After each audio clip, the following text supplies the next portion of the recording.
as an Indian, and now as a politician and a government minister, I've become rather concerned about the hype we're hearing about our own country, all this talk about India becoming a world leader, even the next superpower. In fact, the American publishers of my book, The Elephant, the Tiger, and the Cell Phone, added a gratuitous subtitle saying, India, the next 21st century power. And I just don't think that's what India is all about, or should be all about.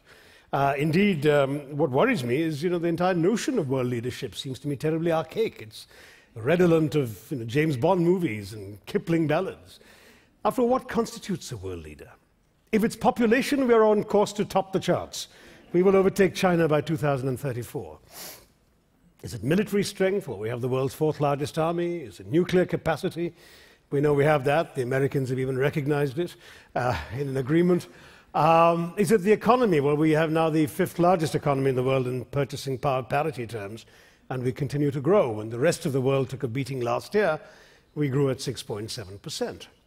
But somehow, none of that adds up to me to what I think India really can aim to contribute in the world in this part of the 21st century. And so I wonder, could what the future beckons for India be all about be a combination of these things allied to something else? The power of example, the attraction of India's culture. What, in other words, people like to call soft power. Soft power is a concept invented by a Harvard academic, Joseph Nye, he's a good friend of mine. And very simply, and I'm really cutting it short because of the time limits here, it's essentially the ability of a country to attract others because of its culture, its political values, its foreign policies. And, lots of countries do this. He was writing initially about the States, but we know the Alliance Française is all about French soft power, the British Council. The Beijing Olympics were an exercise in Chinese soft power. The Americans have the Voice of America and the Fulbright scholarships. But the fact is, in fact, that probably Hollywood and MTV and McDonald's have done more for American soft power around the world than any specifically government activity. So soft power is something that really emerges partly because of governments, but partly despite governments. And in the information era we all live in today, what we might call the TED age, I'd say that countries are increasingly being judged by a global public that's been fed on an incessant diet of internet news, of televised images, of cell phone videos, of email gossip. In other words, all sorts of communication devices are telling us the stories of countries, whether or not the countries concerned want people to hear those stories. Now, in this age again, countries with access to multiple channels of communication and information have a particular advantage, and of course they have more influence sometimes about how they're seen. India has more all-news TV channels than any country in the world, in fact, than most of the countries in this part of the world put together. But the fact still is that it's not just that. Somehow to have a soft power, you have to be connected. And one might argue that India has become an astonishingly connected country. I think you've already heard the figures. We've been selling 15 million cell phones a month. Currently, there are 509 million cell phones in Indian hands in India, and that makes us larger than the US as a telephone market. In fact, those 15 million cell phones are the most connections that any country, including the US and China, have ever established in the history of telecommunications. But what perhaps some of you don't realize is how far we've come to get there. When I grew up in India, telephones were a rarity. In fact, they were so rare that elected members of parliament had the right to allocate 15 telephone lines as a favor to those they deemed worthy. If you were lucky enough to be a wealthy businessman or an influential journalist or a doctor, something, you might have a telephone. But sometimes it just sat there. I mean, I went to high school in Calcutta, and we would look at this instrument sitting in the front foyer, but half the time we'd pick it up with an expectant look on our faces. There'd be no dial tone. If there was a dial tone, you dialed a number, the odds were 2 and 3 you wouldn't get the number you were intending to reach. In fact, the words wrong number were more popular than the word hello.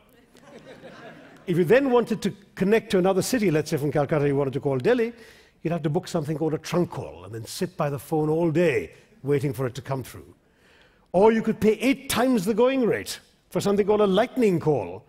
But lightning struck rather slowly in our country in those days, so it's like about half an hour for a lightning call to come through.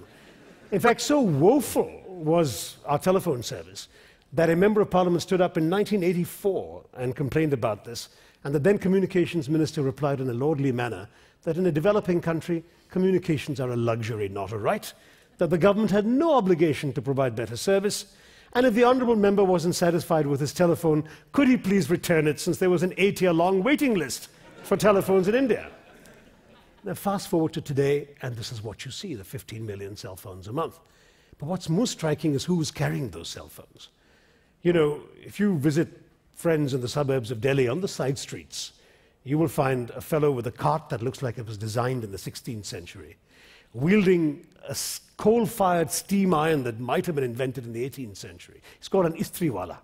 But he's carrying a 21st century instrument. He's carrying a cell phone because most incoming calls are free, and that's how he gets orders from the neighborhood to get to know where to collect clothes to get them ironed. The other day I was in Kerala, my home state, at the country farm of a friend about 20 kilometers away from any place you'd consider urban. And it was a hot day, and he said, "Hey, would you like some fresh coconut water?" And the best thing, the most nutritious and refreshing thing you can drink on a hot day in the tropics. So I said, "Sure." And he whipped out a cell phone, dialed a number, and a voice said, "I'm up here." And right on top of the nearest coconut tree, with a hatchet in one hand and a cell phone in the other, was the local toddy tapper, who proceeded to bring down the coconuts for us to drink. Fishermen are going out to sea and carrying their cell phones. When they catch the fish, they call all the market towns along the coast to find out where they get the best possible prices. Farmers now, who used to have to spend half a day of back-breaking labor to find out if the market town was open, if the market was on, whether the product they'd harvested could be sold, what price they'd fetch. They'd often send an 8-year-old boy all the way on this trudge to the market town to get that information and come back, then load the cart. Today they're saving half a day's labor with a 2-minute phone call. So this empowerment of the underclass is the real result of India being connected. And that transformation is part of where India is heading today. But of course, that's not the only thing about India that's spreading. You've got Bollywood. My attitude to Bollywood is best summarized in the tale of the 2 goats at a Bollywood garbage dump. Shekhar Kapoor will no doubt forgive me. And they're chewing away on cans of celluloid discarded by a Bollywood studio. And the first goat chewing away says, "You know, this film's not bad." And the second goat says, "No, the book was better."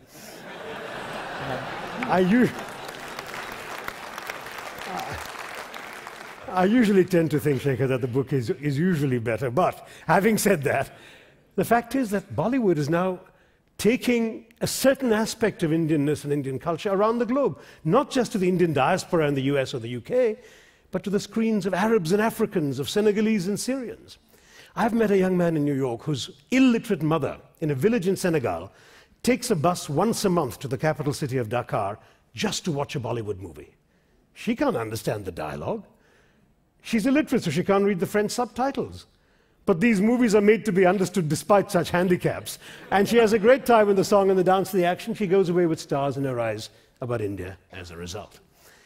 And this is happening more and more. Afghanistan. We know what a serious security problem Afghanistan is for so many of us in the world. India doesn't have a military mission there. You know what was India's biggest asset in Afghanistan over the last 7 years? One simple fact. You couldn't try to call an Afghan at 8:30 in the evening. Why? Because that was the moment when the Indian television soap opera, Kyunki Saas Bhi Kabhi Bahu Thi, dubbed into Dari, was telecast on Tolo TV.